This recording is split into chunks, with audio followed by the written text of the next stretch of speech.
welcome to another edition of the MDM podcast. I'm Mike Hockett, MDM's executive editor. Not even a full week after we broke the news of the National Association of Wholesaler-Distributors' landmark acquisition of Modern Distribution Management, our forces convened with 450 distribution leaders at NAW's 2024 Executive Summit, which was held January 30th through February 1st in Washington, D.C. There was plenty of buzz surrounding that acquisition, but the purpose of the summit, as always, was to provide an excellent lineup of thought leadership content and plenty of networking opportunities for the executives who attended. And NAW delivered in spades. Sessions at the event included plenty of innovation stories, technology best practices, new ways of thinking about business leadership, government relations updates, economic outlooks, and more. For this special MDM podcast episode, we compiled 7 different mini interviews I conducted at the event, including 4 distribution execs, 1 industry consultant, and 2 NAW executives. I had them all touch on what their biggest takeaways were from the event content, their company's biggest initiatives for the rest of 2024, and what sets the NAW Executive Summit apart from the dozens of other industry events throughout the year. Since these interviews were conducted on site, you'll have to forgive us for the audio quality not being quite the same as it was when done from my cozy home studio setup. Nonetheless, enjoy. I'm Kevin Sachs. I'm a senior partner with McKinsey & Company, which is a management consultant, and I lead our distribution practice globally along with a few colleagues. Obviously, here at the NAW Summit, a lot of talk about 2024 economic and business expectations. From McKinsey's point of view and your business unit there at the group, what are your expectations for wholesale distribution and what this year's shaping up to look like? Terrific question. Certainly one of the things that I love about distribution is the breadth of different sectors in which distributors operate. And so, but among the implications of that is different distributors are going to have very different experiences in 2024, right? And some will be have a lot stronger growth and others will face tougher conditions. And so I do think that there's a real question for each distributor more around, hey, what is the outlook for me and my sector, as opposed to what's the average going to be, because most of us won't be average. Very fragmented industry. And I think the other thing to remember is we always encourage people to really think about scenario-based planning, not point estimates, right? If you actually look at how last year performed relative to anyone's projections, it was far off from the projections. We went and looked back. We do scenario-based planning. We looked at it, and it was actually a bit higher than our highest scenario. And that highest scenario was one that everybody told us we were silly to keep publishing, right? And so maybe not everyone said that, but that many discarded that as the unrealistic high band. And the simple reality is it was a little bit higher than that. And so I think it's helpful to remember that there are both downside scenarios relative to what we all think. There are upside scenarios relative to what we all think, and there's a middle band. And we all need to be considering the potential for any of those and what implications does that range of outcomes have for me, and then what are the markers that help me assess which of those paths are we on. That's a lot of good context to keep in mind. So after 2 full days here at the NAW Executive Summit, has there been a particular quote, a message, a statistic that really resonated with you that you think is just a great point to drive home? So look, a lot of the discussion, as usual, is around digital and analytics and the value of that. And I thought there was a great discussion this morning among some of the CEO panel around the implications that. And I guess on one hand, I loved their bullishness and all of their views that, hey, technology is something we all really need to lean into. And there was a notion that, hey, it may take longer to pan out than we think, but you still need to do it, because if you don't have it at the right time when customers really expect it, you might miss the opportunity and it could take you 10 years to catch up. And I do believe with that sentiment. I do think there was another part of that conversation where they were saying, look, there's real risk and some of this isn't going to pan out as well as we think, and you have to be okay with that. And I believe that sentiment as well. At the same time, the part that I would have added to the conversation if I was on the stage is to say, there's still a real opportunity for folks to make sure that, am I prioritizing the digital solutions that I actually believe could create value for my business? What would I need to believe? What do I need to see? And then use those markers to gauge your investments and stage gate things so that you can at least be as smart as possible as you're making those decisions. That's some great commentary. Kevin, thanks for stopping by the podcast. Yeah, terrific. Yeah, I'm Jeff McClendon with Specialty Building Products. I'm the CEO of the company, and we distribute the things that look like wood that you can see on your house when your house is finished. Sure. So, not the structural products, but the finished products. And our customers are the local lumber dealers and building supply dealers, the people that have the trucks that show up in a driveway dropping off products for a builder or a model, or our customers all over North America. A lot of the discussion here at the event surrounds economic discussions, what the business climate looks like. What do business conditions look like for the markets that your company serves?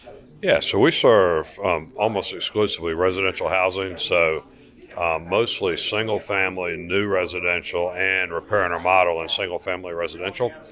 And so we think business conditions are going to be pretty good. You know, we've been through a housing recession as the Fed got on the warpath and interest rates went way up. Now we got mortgage rates back down under 7, probably headed to about 6 by the end of the year.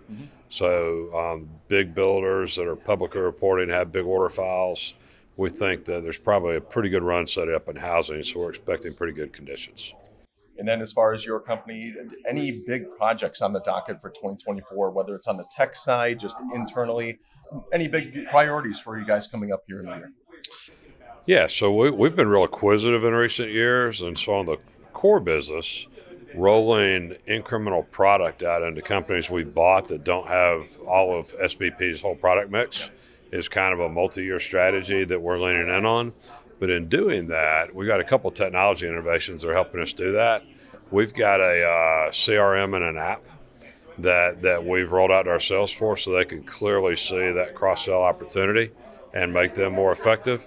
And then we've invested in some tools that help our dealers get online when oftentimes they have a hard time getting online themselves. And that puts our catalog in there as an endless aisle for them. So we're excited about both those projects. That's awesome. Then we're 2 full days in here at the summit. Has there been a particular message, a quote, a stat, just anything interesting that really resonated with you or for SBP that you're going to take home? Yeah, there's a panel of CEOs earlier today talking about digital and talking about innovation, and kind of had a perspective that rang true to me that I've been thinking about, but hearing them say it makes sense. Yep. That to really work on innovation, you just got to set aside some people and some money and take some flyers and quit thinking about the short-term ROI. You know, distribution, it's a relatively low margin business compared to some others. And we tend to be very rigorous about ROIs, but that can be the enemy of innovation. And I think that makes sense to me. I think in our company, we've got to do a better job of taking some flyers, doing some things, being willing to have it not work, and differentiating that from the core parts of the business that at the end of the day really do have to work. We need to be able to think about those two things differently, and that made sense to me today. That's great. Jeff, thanks for stopping by the podcast. All right. Great to meet you. Yeah, John Gannon, Vice President of Operations for Pace Supply. We're a wholesaler of air and water products out of Northern California. Looking at the business climate for 2024, a lot of people are talking about kind of marginal slow growth compared to 2021, 22. What is the business climate looking like for the markets that Pace serves? Yeah, we're looking for a second year in a row of very, very slow growth, if any at all. On the organic growth side, where we do see opportunities is where we've made intentional, proactive investments into new verticals and new regions. All right. And then can you tell me about, is there a particular area of focus for your business this year, whether it's a big project, just big priorities this year? What's coming up for your company in 2024 that you're looking forward to accomplishing? We've got a ton of irons in the fire. A big push for HVAC that began last year, and we hope to see it really gain traction in 2024. And then on the IT side, again, a lot of irons in the fire. One really fun project is using OCR technology to bring inbound AP invoices and bring them into our ERP and put the data alongside the other invoices that are coming in via EDI. Very nice. We're almost basically a couple full days in here at the Executive Summit. Has there been a particular message, a quote, a statistic that really resonated with you or for Pace that you're going to end up taking home? Yeah, if I have time, I'd love to share too, actually. Go ahead. Listening to Roy Spence today was super inspiring. Our mission statement, create value and welfare for our employee owners, is really, really rang through listening to him. We really need to figure out how do we hook up with people? How do we inspire people who aren't even yet pace supply employees? And then the other one, just the overarching message of the whole summit, the agents of change, really has me thinking about kind of all of our employee owners really truly are agents of change, and it's up to us executive to be those catalysts and to get the change moving. That's fantastic. John, thanks for stopping by the podcast. Absolutely. Thank you, Mike. Bye. Yes, I'm Mark Kirchdorfer. I'm the president of ISCO Industries, and we are a manufacturer and distributor of high-density polyethylene piping products, mainly used in the underground construction industry. All right. A lot of talk here at the Executive Summit about business outlook conditions, just greater economic conditions. What are your markets looking like for the markets that Hisco serves? What's the business climate for 2024? Yeah, so we're a very diversified company serving several end markets. We specialize in roughly 20 end markets. There's lots of levers. Wouldn't call us great at predicting long term, but we've seen commodity prices getting hit. So meeting historical revenue figures are a little headwind this year, but overall volume's been good. There's still large projects and plenty of reasons for us to be optimistic.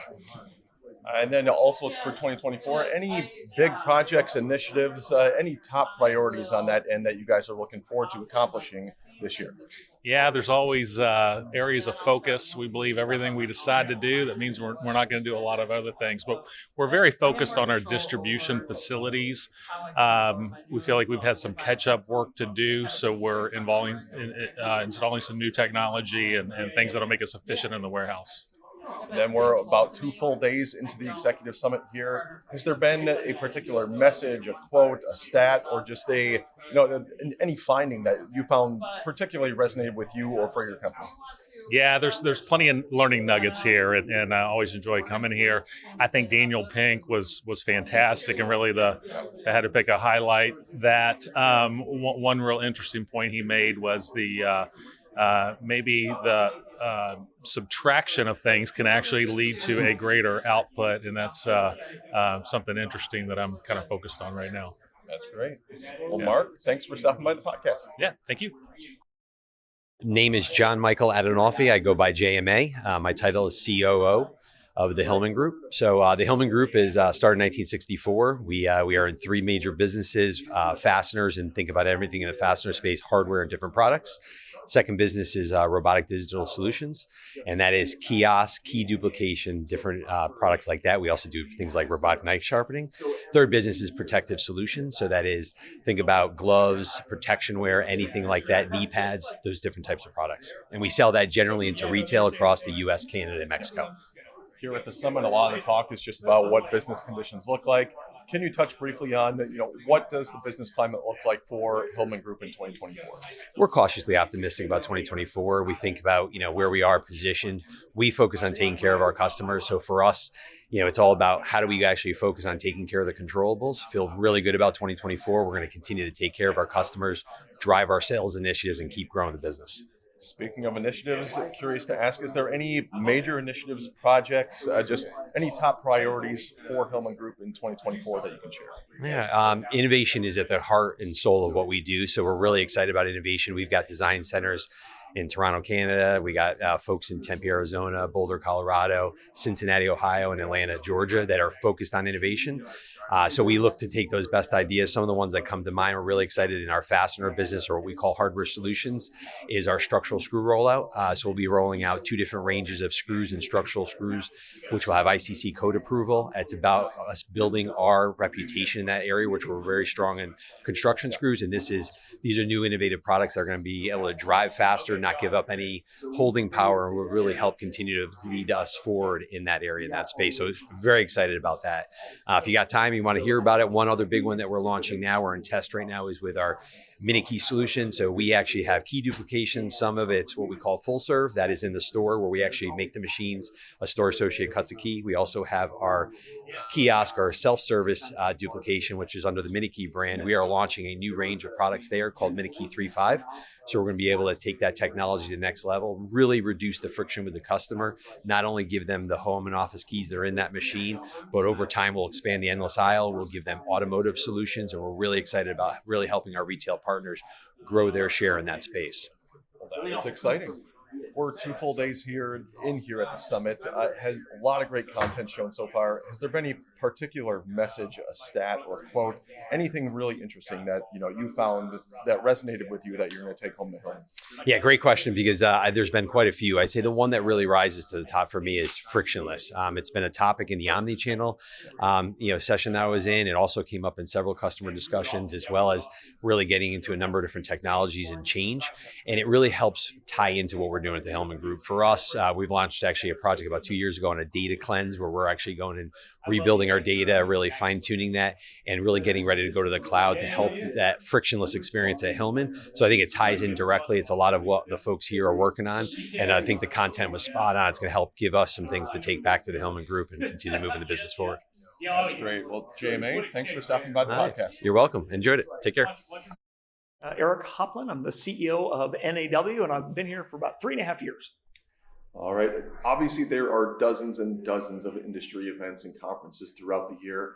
What is it that sets the NAW Executive Summit apart, and what makes this event special? Look, this is the best event in distribution. We bring the best distributors from every line of trade from across the entire economy. They want to come together. They want to spend time with this community. They want to hear from the brightest minds in all of distribution, but importantly, from some of the brightest minds from across the economy who are all bringing ideas from outside of distribution here, and it's all geared towards one simple thing. How do we help you and your business succeed? That's great. A question I like to ask executives at industry events is just what's the temperature or the vibe that that they're seeing and hearing about business conditions, the economic climate, a huge topic of discussion here.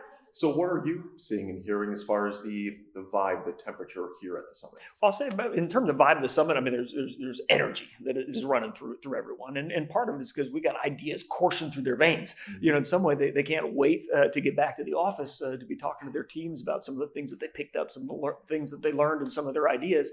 As we pivot to the vibe for the economy and for business as a whole, I think for many distributors last year was a tough year. And maybe slow growth or in some cases some negative growth, so they're looking to this year and thinking that growth is going to return.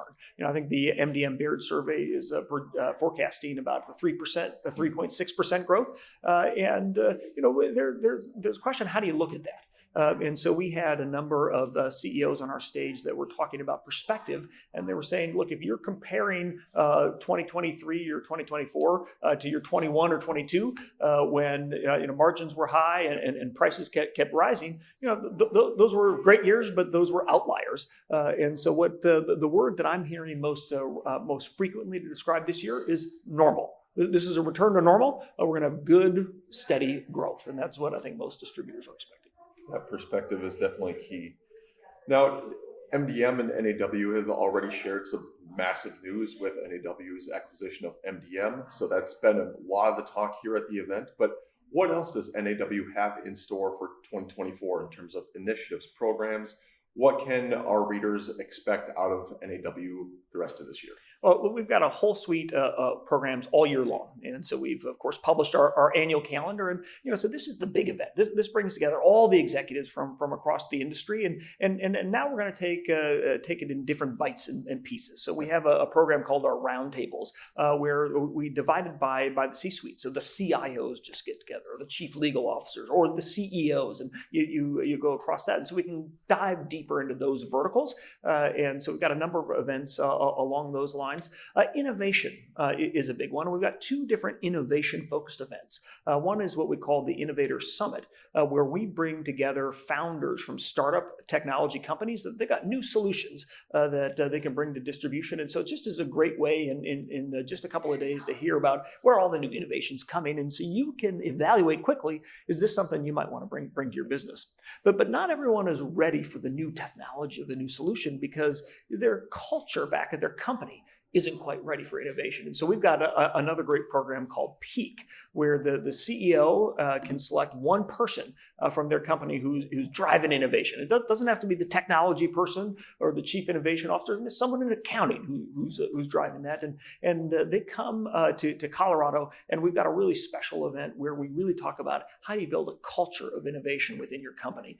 So a number of great things. And the last thing I'd say, Mike, is let me tell you, Washington is on the march, and they want to make it harder for you to run your business and to make some money in three ways. Unionization is coming to the industry, tax increases are coming, and the regulatory environment is getting harder and harder. And so the other big thing for the year is NAW, we are the shield for the industry.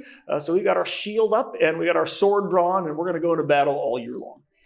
A lot for us to keep an eye on. Well, Eric, thanks for stopping by the podcast. Great. Thanks, Mike. Enjoyed it. I'm Dan Schubert. I'm NAW's Chief Revenue Officer. Really, my role is about building the NAW community. All right. Obviously, there are dozens and dozens of industry events throughout the year. What is it about the NAW Executive Summit that you think sets it apart from the rest of the pack? The NAW Summit is fundamentally different than other association meetings I've attended. Number one, it starts with the composition of who attends the NAW Executive Summit. We're fortunate in our membership to have the largest, most successful, and fastest growing distribution firms in the entire United States, representing every line of trade. In addition, the folks that attend our meetings are CEOs and presidents and their direct report C-suite executives. And so putting that all together, you've got some of the sharpest, most successful folks in the entire industry, just with a very unique perspective about wholesale distribution. These are the elite distributors, just first and foremost. And so in the end, when you have that group of people, you're going to have a great meeting organically with those folks sharing best practices and getting to know one another. But we match that power with an incredible program from our main stage. This year, we've got Shannon Bream on the stage talking about the 2024 election. We've got former Secretary of State Robert Gates talking about the situation across the globe and the world on fire. And really just a lineup of speakers that really address our members' top of mind challenges and give them some inspirational perspective to help them get through the year. That's great. A question I like to ask executives at a lot of industry events is just what's the vibe or the temperature that they're picking up on in terms of business activity, what the expectations are. So what are you seeing and hearing? What's the vibe at this event as far as how are distributors, their executives feeling about 2024? I'll tell you, I feel like our industry has been on a bit of a roller coaster. There's a great deal of fear and uncertainty in 2020 as we headed into the pandemic. That was quickly matched with a level of ebullience, coming out in the back half of 2020 for most of our members, except for a handful in industries that were truly impacted by the pandemic in a meaningful way. Folks saw record growth, and that continued into 21 and 22. 2023 was a bit of a slowdown. Folks didn't necessarily go backwards in their business, but they didn't see the same level of double-digit growth that they experienced in 21 and 22. I think heading into 2024, and there's been a number of economic indicators that have picked up and become much more positive in recent months. I think the forecast and the outlook for our membership, again, representing the largest, most successful distributors across all lines of trade, is generally a positive one. Folks are looking at a return to modest growth, maybe not the growth we saw in 21 and 22, but the conversations here are talking about investment. They're talking about technology acceleration. They're talking about M&A activity. And so I think people are ready to deploy capital. People are ready to start accelerating their investments in their business and their people. And I think they're seeing some greenfield ahead when it comes to some of the plans that maybe they were a bit cautious about executing in 23, but are ready to hit hard in 2024. So I think if I were to summarize it maybe in a word or two, the mood in 24 is cautious optimism, and I think a return to more accelerated growth than what we saw last year. All right. Now, NAW and MDM have already shared some pretty big association plans for 2024 in the form of NAW acquiring MDM. which we've heard some great feedback from here at the event. Can you touch on or tease anything else that we can expect to see out of the association for its plans for this year? Well, so a couple of things. And Mike, I appreciate you bringing up the MDM relationship. We are thrilled, and what we're hearing on the ground here is our members are thrilled at this historic partnership. There's a tremendous amount of respect for MDM, going all the way back to the 1960s when Tom started the business. It has grown to become the household name and the must-read form of content for any executive who's forward-thinking and looking to improve their business and their personal performance. And so when you put behind that the engine of NAW, the tremendous resources and growth we've experienced as an association in the last 3 years, tripling our membership, tripling our budget, tripling our team in Washington, D.C., working for our members every day, we're going to do some amazing things together in 2024. In addition to that, I think the story of NAW is really twofold. One is we're laser focused on the 2024 presidential cycle, right? Americans are coming to the polls this year to vote for leadership that's going to make decisions on a range of critical business impacting issues between taxes, labor, and regulation. And so the things you'll see from NAW this year are educational content, advocacy work, advertisements, social media, and other tactics we're going to employ to help convince policymakers that the issues we care about, pro-business issues, are what they need to run on when seeking office in Washington, D.C., from the presidency down to each individual House member of Congress. I think besides that, obviously we've got a full plate with the MDM acquisition in addition to the elections. But I'll say the final thing is we've continued to push the envelope on our programming for the year. Historically, we've had a couple events a year that have focused exclusively on the C-suite. We're pushing down harder and harder into groups of rising leaders. We've got more interest than ever in our Texas A&M and Ohio State distribution certificate programs.